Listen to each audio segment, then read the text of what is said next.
Hello. To finish things off, we're going to talk about vehicle stabilization.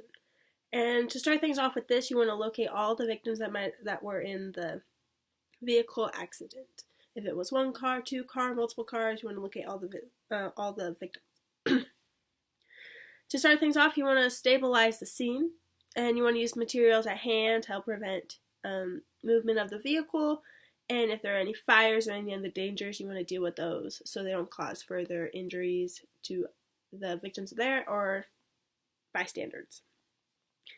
And you want to gain access to the victim or victims, if there are multiple, by attempting to open a door first. And if that is unable to open, you want to break a window at the best point of entry furthest away from the victim.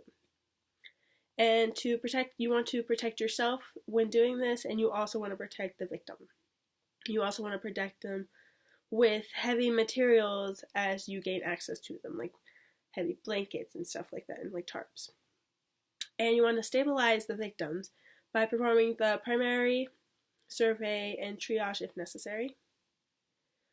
Stabilize the ABCs and correct any life-threatening problems that might be happening.